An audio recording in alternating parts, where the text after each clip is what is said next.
basically for the opening panel of this North Capital Forum in a very important moment for Mexico. As you know, yesterday a new president was sworn in, and for the first time that new president is a woman. So for Mexico, it's a historic moment. Yeah.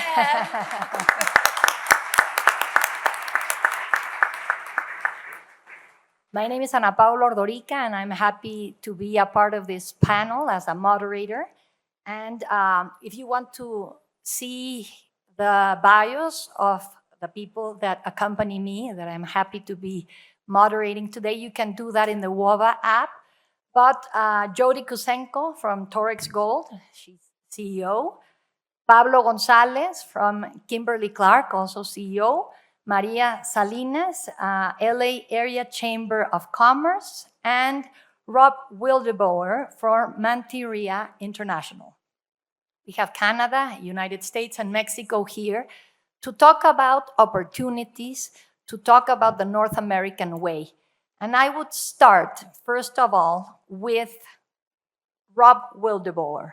Okay. I'm going to start with you because there is a word that we constantly hear mentioned, that is nearshoring. And some people say that nearshoring for Mexico is the guest that has been invited but has not arrived. And other people start talking about how it is a valuable asset for Mexico, maybe also Canada. So I wanted to ask you, what are you seeing about nearshoring? How can you describe it, and how are you seeing it in your company? Great question. By the way, I thought we had a great song. So all the other panels, I don't know if you get it. So let me just start with just a little bit about Martin Rea. We're a Canadian company, started in Canada. We grew throughout North America. We've always had a vision about the importance of North America. To give you a sense, we have about 2,500 people in Canada, 4,000 plus in the United States, and now about 10,000 in Mexico. And we just went and visited our plants. We visited 7 plants over the last 2 days in Querétaro and Saltillo. And they're some of the best plants in our company, and that makes them some of the best plants in the world. So we're pretty happy about that. We've had a policy from day one of believing that it was very important to make things together in the North American region. And when you talk about our footprint, it's probably as good as anyone in North America. We're also big believers in the region from an automotive perspective. We make things together, and the North American USMCA or CUSMA or whatever it's called in different places is essentially an automotive agreement. And it's a model template for how to trade between countries, move people between countries, move parts between countries, move vehicles between countries. So the concept of nearshoring is one that we've kind of embraced before it was called nearshoring. Right now, what we've seen in the world is the trend towards globalization that was pretty prominent 25 years ago. We're seeing the opposite. We're seeing less globalization, threats of tariffs, more regionalization. We have geopolitical issues in the world where China, where a lot of people went, is on the other side of issues such as Ukraine, Iran, North Korea, Taiwan. And at the end of the day, in the world and in the United States, security trumps economy. So at the end of the day, the supply chain that's created by North America, and that includes Canada and Mexico, is extremely important. So that nearshoring is something that makes a lot of sense. I've always said the United States has the 4 best neighbors in the world: the Atlantic, the Pacific, Canada, and Mexico. This is the most powerful economic region in the world. I think it's the most powerful military one too, and it's a great base. So in that context, we need to embrace that, not just in our industry, but in everything else. So that's my concept of nearshoring, what I'm seeing. Super, thank you. Jody, you're in a sector, mining, which is going through a very big transformation. You have presence in Latin America, especially in Mexico.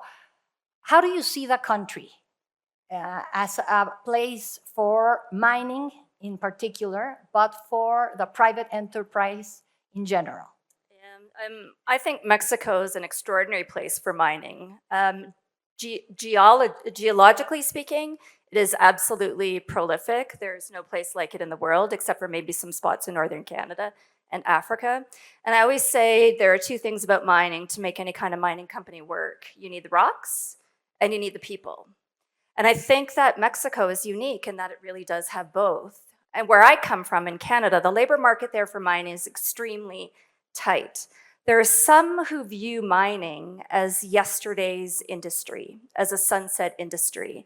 And I completely disagree with that. When Enrique was up here earlier talking about what's next, I think what's next for Mexico is mining.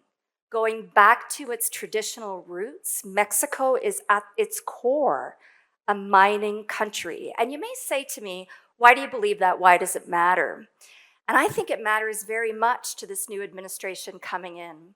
Sheinbaum has clear mandates on infrastructure. She has clear ideas on the energy transition. And I think today, society is just starting to put together the pieces to understand that without mining, that doesn't happen. Without mining, the energy transition is a dream. Without mining, infrastructure doesn't get built. And without capital, mining doesn't happen. And so when I talk about being transitional, particularly here in Mexico, there have been a series of events over the last administration, Mexico mining law reforms, proposed discussion and bans on open pit mining, a suspension on granting concessions. And I think with new administrations come new opportunities. And I think in the new administration, we have one that's particularly interested in some very important pieces for the Mexican economy that are founded in mining. And we have the opportunity here to engage in dialogue, in constructive dialogue, to get into a solution space to sort that out so that the capital comes. What I've always said is uncertainty is the enemy of investment. Capital seeks only a return. And I know everybody in this room, by the very fact that you're here, you're interested in capital in this country. You're interested in capital in the trilateral relationship. And I think mining can be key and foundational to what's now, what's new, and what's next for Mexico, Canada, and the United States. Super. I'm going to follow up on that with a little bit about talent and what you've been doing in Iguala and Chilpancingo in Guerrero, which right now is again suffering from climate change events. But I'll do that in a little bit. First, I'm going to go with Maria Salinas and ask you about small, medium enterprises. In Mexico, I feel that we sometimes neglect the importance of small, medium enterprises as a means of development. So I would like to pick your brains on how you do that in LA and all the area surrounding Los Angeles, and what we could learn. Sure, I'm happy to speak about that. Thank you for having me here.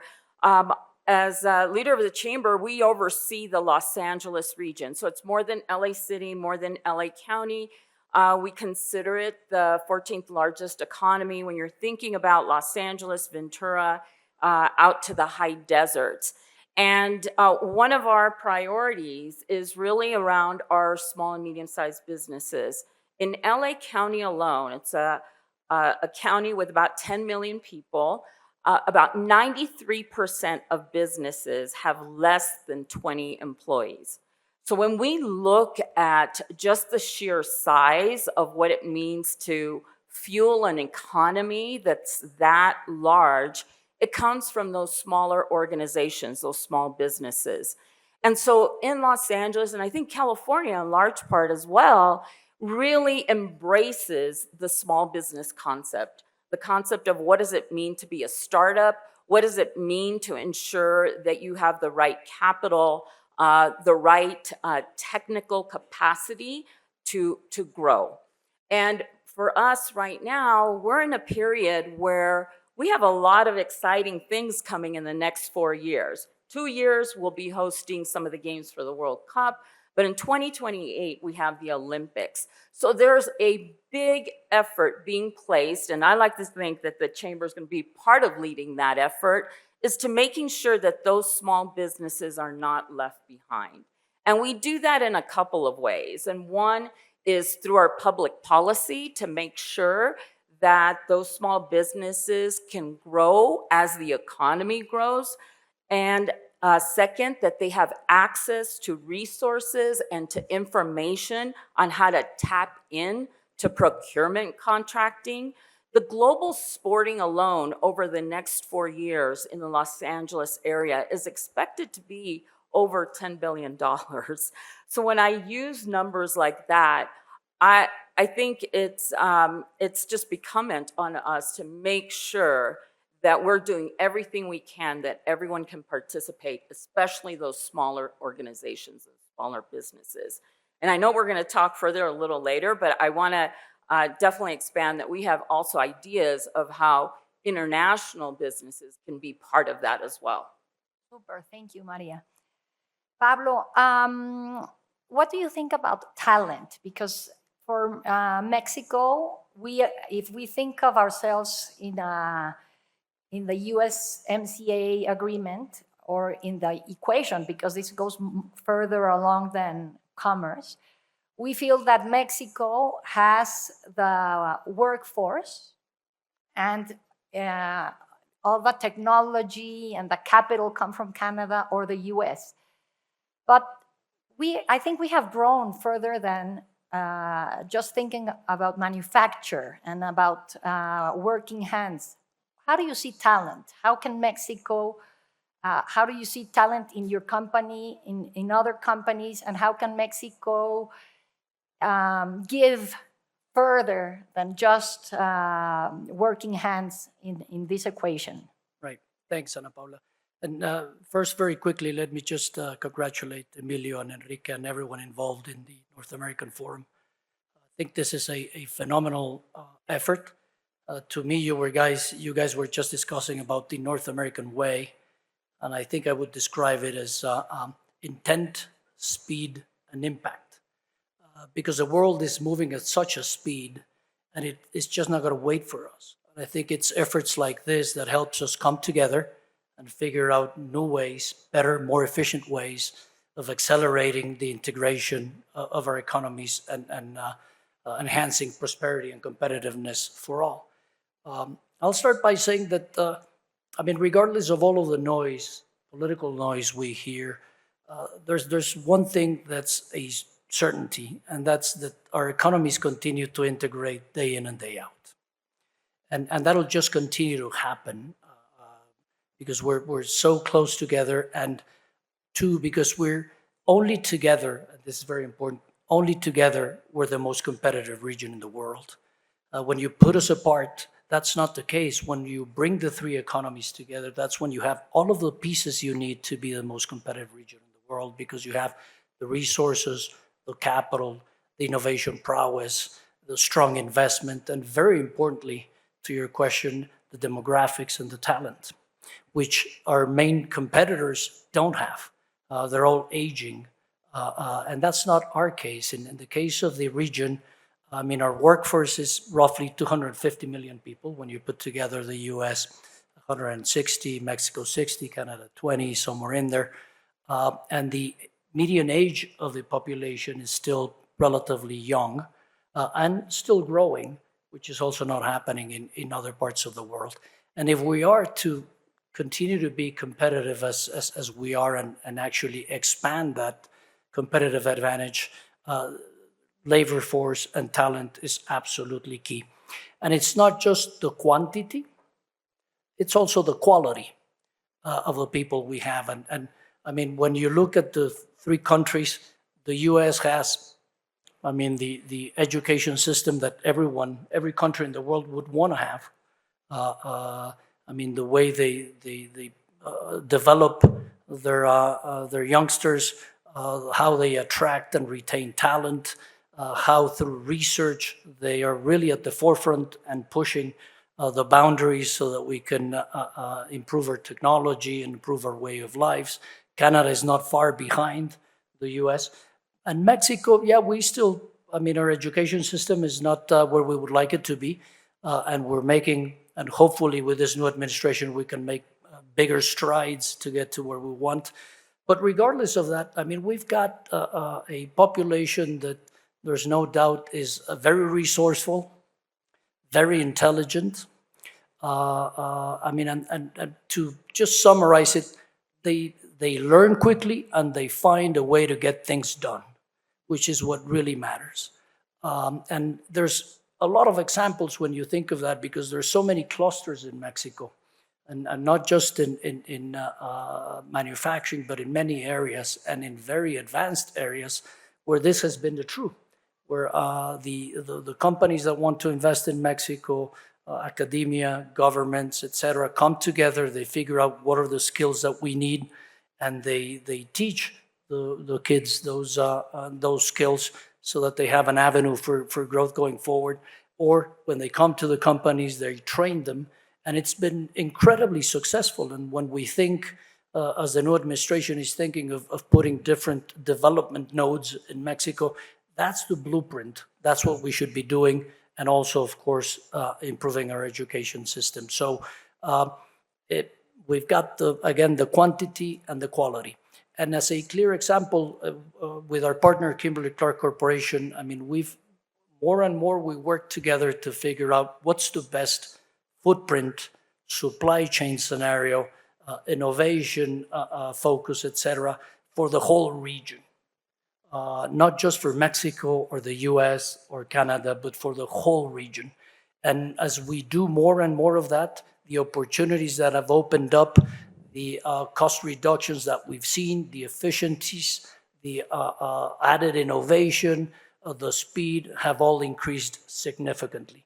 So as Jody can attest here and many others, again, when we come together and when we put those talents together, which are very complementary, great things happen.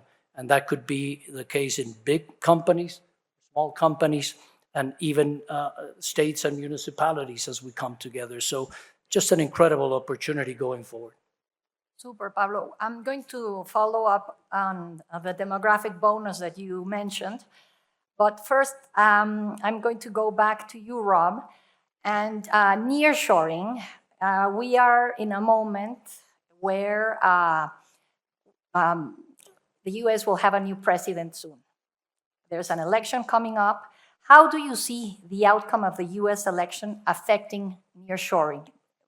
From what we know from Kamala Harris's and Donald Trump's platforms. Well, it's going to be interesting. Just a comment on talent. One of the things that we do have to work together in North America is labor mobility. And that means that, you know, we have talent in different places and we have scarcity in other places. We have extra people in other things. We've got to be able to move them around. And so since the last conference, we've had a lot of discussions with the United States, Mexico, and Canada. And apart from the immigration issues, which have to get resolved, we've said, look, let companies, multinational companies, sponsor movement across border, like we do with parts. We'll certify, we'll bring someone in for a year and a half to launch or whatever, educate them, move them around. And that's a great way to integrate because people understand each other when we're in different things, in different places. So that's one thing that I think is very important. In connection with the election, in the context of the North American region, a couple of things. The USMCA is up for renegotiation in 2026. It's going to get renegotiated, whether it's Republican or Democrat. I think that one can argue which is going to be the more difficult renegotiation. There's no question that there is a view in the United States, in Canada, and in Mexico that in some respect, some industry, the other party or another party has not lived up to the bargain. And in that context, at least in auto, the local vehicle content rules are going to be adjusted. The U.S. is going to insist on that. I think it's good for the Canadian supply base, the U.S. supply base, and the Mexican supply base. But we are going to definitely see some renegotiation. We can't put our heads in the sand on that, and that's a collective issue for all of us. The second thing is the geopolitics between the United States and China is going to be very clear. Under a Republican administration, Robert Lighthizer is probably going to be at least involved in trade or treasury. He is going to say, and the Republican administration is going to say to Mexico, you have a choice on Chinese investment. You're with the United States or you're with China. It's as simple as that. Chinese OEMs, Chinese supply base are going to be non grata in the U.S. conception of the USMCA. It's going to be major negotiation, and Mexico's going to have to, I know what the choice is going to be because it has to be, but they're going to have to address that. And I think in the context of using some of the positive leverage from Mexico, being seen to be aligned with the United States early on is an important thing. I talked about this two years ago at this forum, and it was kind of new news. I talked about it last year, a little more mainstream. This year, this is front burner stuff. And, especially in the context of what's happening in the Mideast, what's happening in Ukraine, at the end of the day, this is mission critical. So I would say to Mexico, opportunity to align with the United States.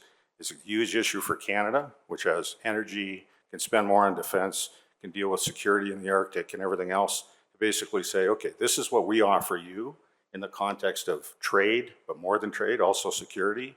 And this is what we want from you.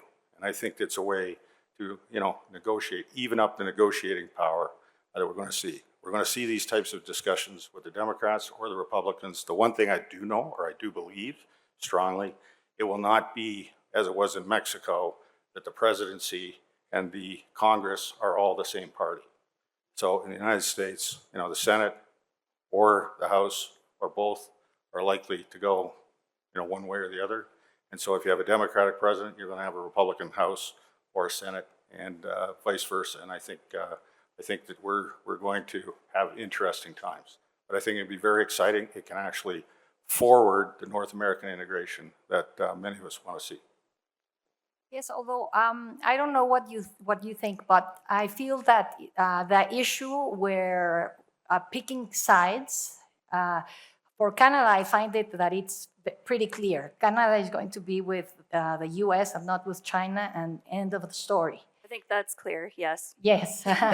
Well, I think that's clear now. In 2015, the Canadian government was going to Yeah, it negotiate a wasn't so free clear. trade agreement with China. And You also well, have an election coming up. yeah, that's true. And that'll be interesting too. We've got people from both sides in the room, so I'll just say it's going to be interesting. I know, but the thing for Mexico, I find it's more sensitive, the issue. And for example, this has nothing to do with, I just feel like if Nissan, or just thinking about the automotive sector, if Nissan or Toyota build a car in Mexico and then export it into the NAFTA or USMCA area, you don't say that Japan is taking advantage of the treaty. But if BYD comes and places a factory in Mexico and then exports it, we do see that the US feels that China is taking advantage of this. So it's difficult, no? It's a difficult situation. 2 points. There's no such thing as a Chinese company that's not subsidized. So we believe in free trade. We compete with people all over the world, but it's got to be fair. So that's, in essence, an important difference, right, in that context. And it is different to effectively have a Chinese OEM or a Chinese parts supplier here. The other interesting thing is it's not new investment, it's displacement.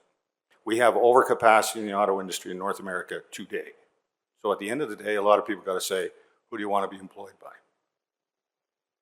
That's a reality. Yeah, definitely. I don't know if you want to pitch into this, Jody, because I saw you like this, or do you want to talk? You can go to the next topic. Okay. So, How why don't you- politically correct was that? I mean, why don't you tell us a little bit of what Torex is doing in Guerrero, specifically in Iguala and Chilpancingo, which we talked about this before, and I found interesting, and I think people in the audience will do too.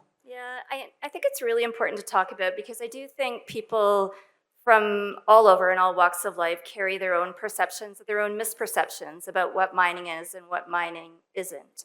And I can tell you one of the most unique things about mining, unlike manufacturing or other industries, is that you can't just set up wherever. You have to set up where the ore is. And when you think about that, the ore takes you to different places all over the world, and you get there and you find conditions that you don't find in major centers.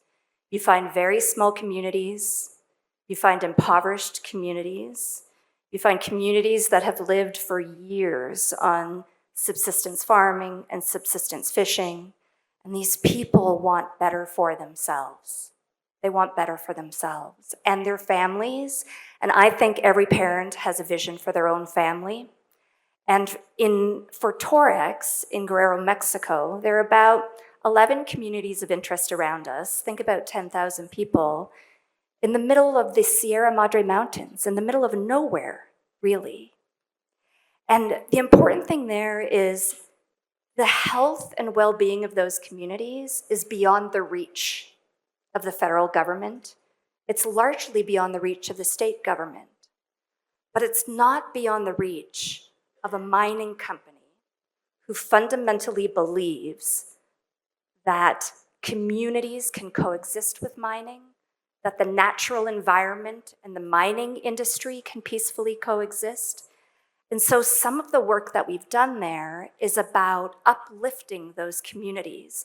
And it's not just about jobs. Yes, sure, there are jobs. We employ about 1,300 people, about 3,500 contractors. We're building a big mine there that's going to be about a 30-year mine life, a $1 billion investment. So yes, it's about money and it's about jobs. But for us, it's about more than that. We used it as an opportunity to create infrastructure that government couldn't create.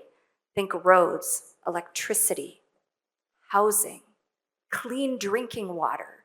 So much has been made in this country about access to clean drinking water because it's important to all of us, and about mining in water-scarce regions. Well, the reality is that clean drinking water wouldn't be available in these regions if it wasn't for mining. Access to education. We have programs where we're sending kids to school, men and women, I'm quite proud to say, and then they come back and work in our operations. Access to healthcare, dental care, optical care. And so what we have done is created a wage economy and uplifted a whole area of the country out of poverty. And I would argue, but for mining, that wouldn't happen. That wouldn't be there. So much so that the World Gold Council, this is a global industry, our Global Industry Association on mining, they have started a documentary series called Journey to Mining, Journey to Gold. And the very first place they chose to film a documentary was in Guerrero, Mexico, at our mine site. I would encourage you to look it up, www.journey.gold, and you will see stories there about the impact mining can have in communities that would not otherwise exist. It matters, not just for the energy transition, not just for infrastructure, not just for the plans of the major centers or the economy of the trilateral relationship or security for that matter. It matters to people who would otherwise have nothing. Yes, and it's mining, but it's also the private initiative. No, sometimes the private initiative can work and help in ways that the government can't do everything on its own. I mean, the government has to give us security, and the way that the government can respond to an emergency is something that only the government can do. But private entities, private companies, have a way of helping out communities. No? I would argue Torex very much participates in the security of the region. Mm-hmm. I believe that over time, as a company stays and is committed to a region and its people, and as you uplift and create a licit economy, then the illicit economy has no choice but to dampen. And so this won't happen today, next week, next month, But I believe 30 years from now, we'll have rich and vibrant communities in Guerrero. We'll have a safer Guerrero. We'll have a more prosperous Guerrero. And I believe that a big part of the reason that's true is because of Torex's presence there. Maria, how do companies look at migration in the LA area? Well, the LA area, as you all know, is very diverse, and migration, I mean, that is, you know, you just look at our population, and I feel very safely to say that it is a community that is embraced. We were just having this conversation with Mayor Bass, who was actually here in Mexico City for all the festivities here. And that's also an angle of looking at when a city is going to be hosting major events like what I talked about earlier. She would like to see us embrace all those different communities that we have. In Los Angeles, you will find Little Tokyo, Koreatown, you name it. There are hubs of these immigrant communities throughout the Los Angeles area. And that, we believe, is part of the richness that is Los Angeles. And so when we look at, for example, we just came back from the Paris Games and got a little bit of a behind the scenes of how they made sure to incorporate various communities from throughout Paris.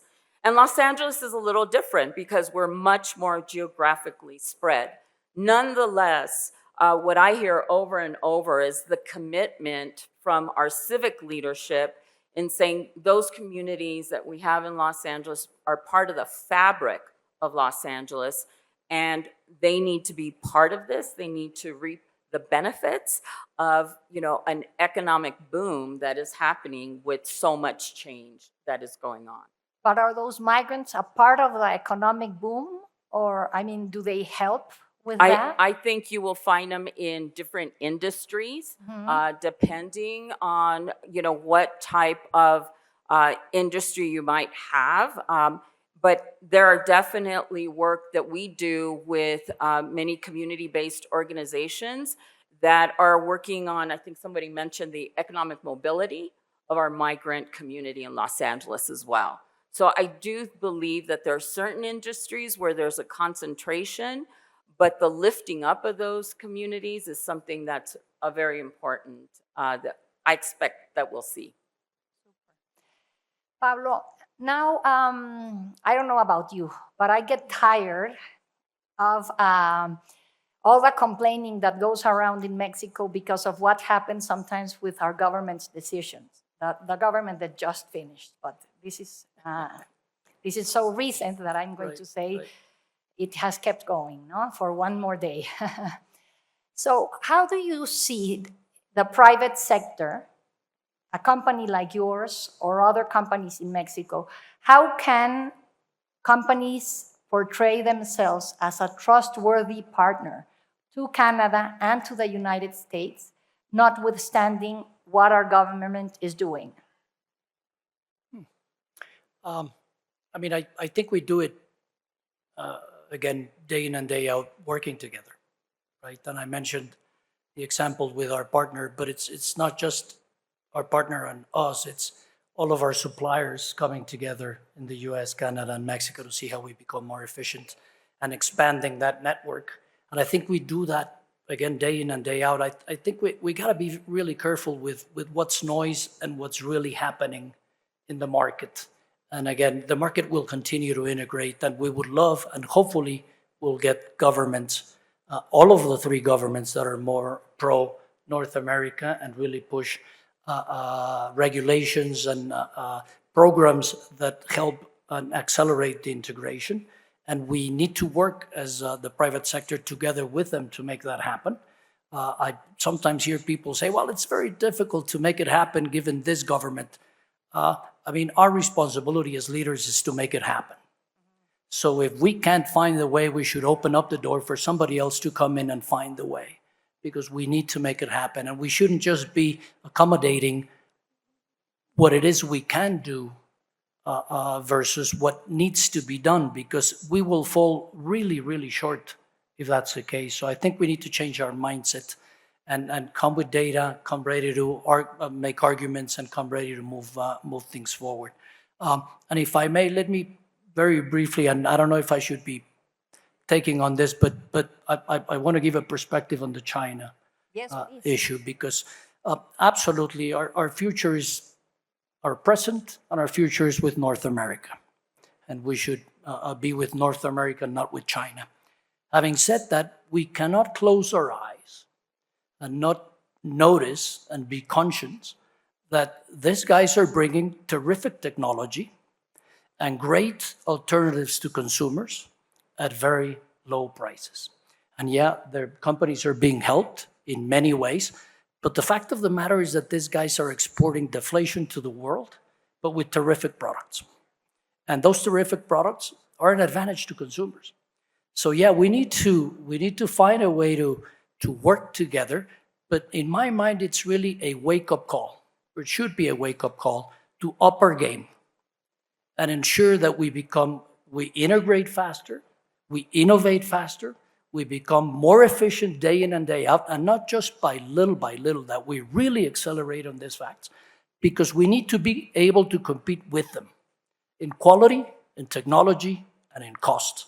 And at least that's the way we're approaching it in Kimberly-Clark. And again, coming together, all of Kimberly-Clark North America, we're finding ways to do that, notwithstanding that we've seen products in our categories that come to Mexico 30, 40% below some of the cost we expected.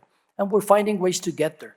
So yes, let's come together, but also it's a wake-up call. Let's figure out how to accelerate things so that we can compete even with that, because that's the world we're living in, and it's not going to slow down. It will only accelerate. Maria, you were talking about small, medium enterprises, and you say that you want to integrate them into the Chamber of Commerce in the Los Angeles area and beyond.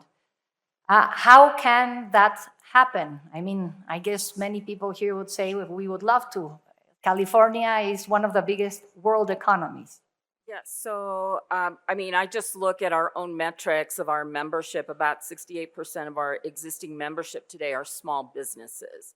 And I think the importance there of how we serve small businesses by, again, providing the resources, the information that is key to ensure that they can participate in, the ever-changing, economic dynamics that we have right now. There is a lot going on in Los Angeles, whether it's in infrastructure spend, transportation systems, innovative projects at our port complex, and all of those billions of dollars. We really believe that, our small business organizations should be able to participate in that. And so we work with larger organizations as well to make sure that a lot of them are very committed to working with smaller groups, but they need to have a plan on how to do that.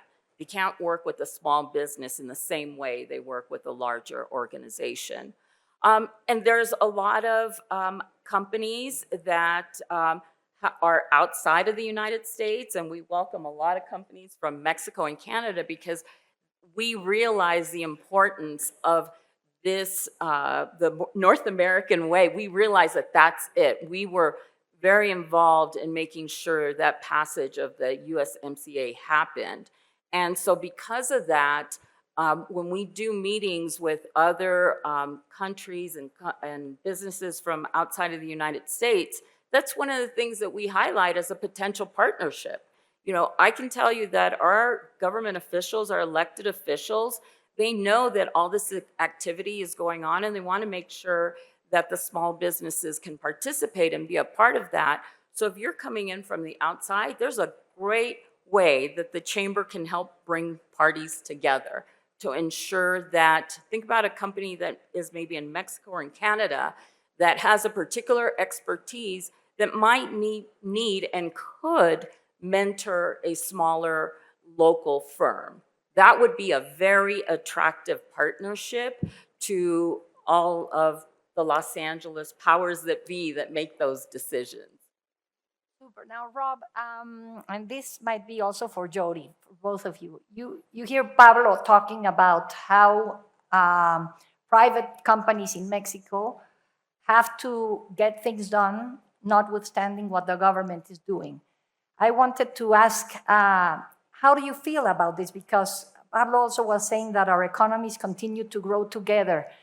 I had read that our economies are like scrambled eggs. Once you scramble it, you cannot unscramble the egg, you know? But I don't know if it necessarily applies if we keep going the way we're going, where there isn't the rule of law that companies require and the certainty that companies require in energy supply, in security. How do you see that? So let me tell you a little story. So a couple of years ago, we were having a tax discussion with the Mexican tax authorities. Extremely painful process, I can tell you that. And someone said, you foreign companies don't pay enough tax. So I heard that. I said, get me a meeting with the Secretary of the Economy and Ms. Buenrostro. And I had a discussion, and I figured, how do you start having this discussion? I know you're complaining about something. And I said, okay, here's what I believe your government's trying to do. You're trying to take poor people, give them education, give them opportunity, create a middle class, do all those types of things for your people. That's what we do. That's what Jody's doing too. That's what Pablo's doing too. And it just warmed up the conversation. I said, listen, when we interface with government, it's our obligation, as was said in the intro here, it's our obligation to make sure that governments know the facts and how what we do can fulfill their agendas. And in that context, what we do, and our vision statement, is making people's lives better by being the best we can be in the products we make and the services we provide, and our culture is a golden rule culture. So when we visit our plants in Mexico, these are the people that, vote. They're the ones that governments try to take care of, and we give them better lives. And if you do that, any government's going to kind of listen to that. And so it's incumbent on us not just to talk about taxes, profits, investment, but how we're changing lives and changing communities. And that's effective anywhere we've ever been. Jody? I'd agree with that. I mean, I don't believe in a vision of industry and government working at odds with each other or one doing something in spite of the other. I believe in open dialogue, mutually beneficial, constructive solutions, because at the end of the day, we want the same thing. We want a prosperous country, prosperous businesses, we want capital to move, and we want to improve the lives of the people who live here. And so I think there's plenty of common ground there across a number of issues. So we have 1 minute left. Would you want to give a closing remark? Pablo? No, sure. I mean, tough past 6 years, to your point, Paula, but very hopeful of what's coming next. Short term, I think, will be difficult, but I think we'll find a way. And I read somewhere, maybe many of you read this, but it was a statement to the fact of China manufactures, Europe regulates, the US innovates. And I think it should be North America innovates, manufactures, leads in technologies of the future, and enhances prosperity and well-being for all. And I think that's what we all should be pushing and striving for. Again, no boundaries. We need to find a way to get that done, because I can't imagine a greater legacy of our generation than putting together the most prosperous region in the world. Super closing statement. Thank you so much, Jody, Pablo, Maria, Rob, and thank you all.